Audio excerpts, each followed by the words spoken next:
سألتك وقلت لك ايه هو مفهوم النجاح بالنسبة لك؟ ازاي تقيم نفسك انت ناجح في المجال ده او لا؟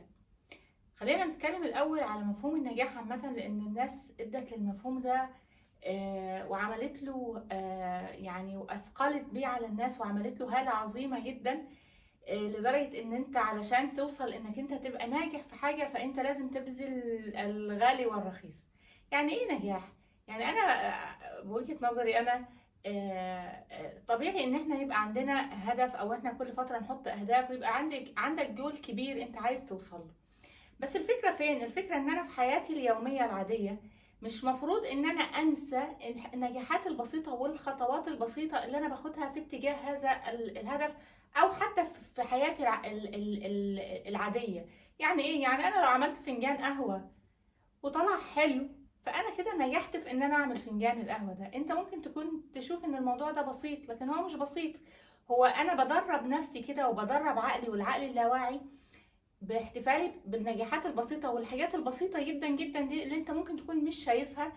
بدرب نفسي ان انا بعيش وكأني ناجح طول الوقت، وكأن النجاح ده طريقي وحياتي واسلوبي المستدام. غير كده وانا بوصل للهدف الطويل ده المفروض ان انا بستمتع بالطريق. فانا بعمل كده الحاجتين. اول حاجة ان انا ادرب العقل اللاواعي وادرب نفسي على ان انا ناجح طول الوقت، وان النجاح ده اصلا من من من شخصيتي انا، اصلا بقى حاجة مستدامة في حياتي. تاني حاجة ان انا عقبال ما اوصل للهدف الكبير اللي انا عملته ده فانا استمتعت بالطريق في الوصول ليه، فعشت حياة مستمتعة، حياة فيها متعة ونجاح وانبساط. انا كده بعمل ايه كمان؟ برفع ذبذباتي، برفع طاقتي، برفع معنوياتي. ان انا مش طول الوقت بقول لنفسي انا مش عارف اعمل، انا مش عارف اوصل، واضغط على نفسي كل ده. لا، انا بحط جول كبير فعلا وبحاول اوصل له وبسعى له، بس في الطريق وانا ماشي بعمل ايه؟ بحتفل بالنجاحات والخطوات البسيطة جدا جدا اللي انا بعملها دي. تاني حاجة عايزة اتكلم عنها مفهوم ان انا حد في المجال مثلا بتاعي ده ناجح اكتر مني، فهو انجح مني فانا عايز ابقى انجح منه.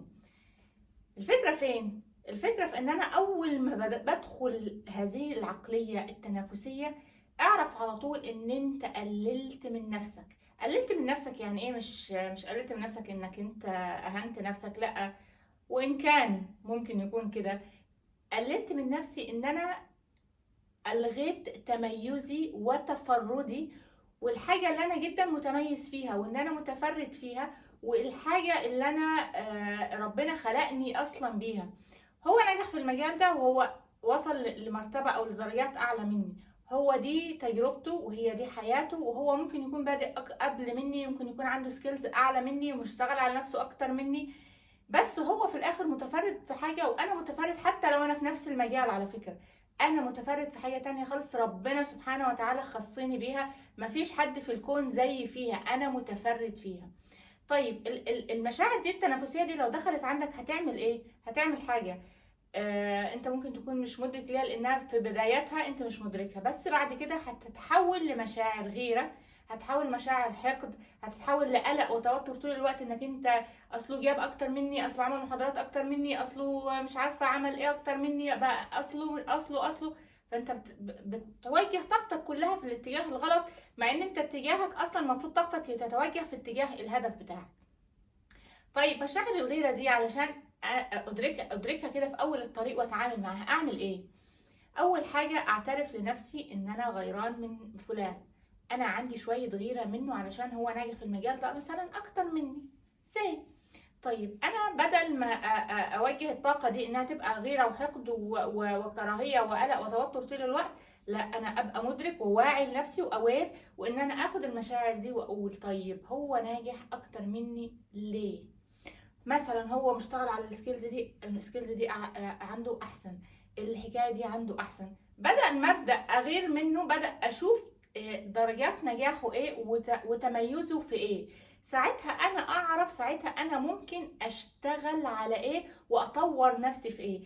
ففي الحاله دي انا حولت مشاعر الغيره من مشاعر سلبيه، حولتها لحاجه ايجابيه وطاقه ايجابيه بتديني انا الدافع وبتخليني انا اتطور في هذا المجال، وفي نفس الوقت مع الاحتفاظ بتفردك اللي محدش هيشاركك فيه ابدا.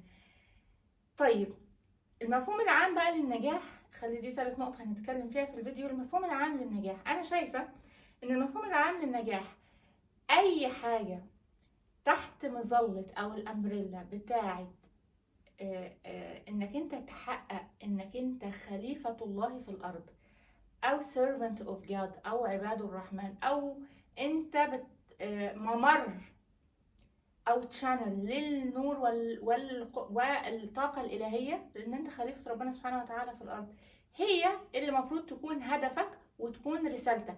أنت ممكن تكون عارف الرسالة دي ومدركها، وممكن ما تكونش عارفها، مش مهم. مش مهم انك تقول انا مش عارف رسالتي هي ايه فمش عارف انجح في حاجه. امشي في الخطوات اللي انت فيها، وطول ما انت ماشي وعندك النيه دي، ربنا سبحانه وتعالى هيفتح لك الابواب، هيحصل لك تمكين في الارض، لان انت ماشي وعندك الهدف ان انا اكون في الخدمه الالهيه من عباد الرحمن، او من خليفه، او ان انا خليفه الله في الارض. فتخيل الطاقه دي لوحدها عامله ازاي.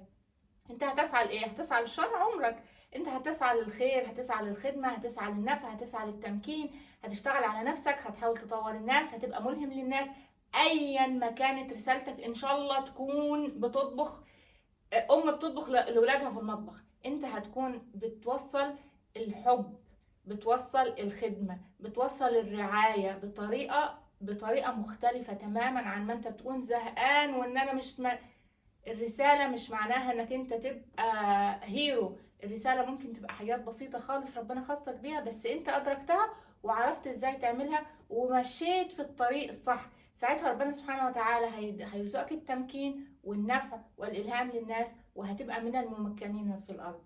فاعرف دايما ان اي هدف لازم تحط له نية، وتحط له وتحطه تحت الامبريلا دي. الهدف ده تحت الامبريلا دي وبالنية دي، لا يبقى انا اغير النية واعدل نواياي وادخل بعمق جوه نوايا، واشوف انا ليه ما كانش عندي النية دي، طب ازاي اظبط النية دي، طب ازاي. وساعتها ربنا سبحانه وتعالى، اوعى تفكر انه هيسيبك، وربنا سبحانه وتعالى هيقف جنبك، وهتعرف ان انت فعلا حققت رسالتك، وعرفت معنى النجاح الحقيقي هو ايه. وشكرا جزيلا.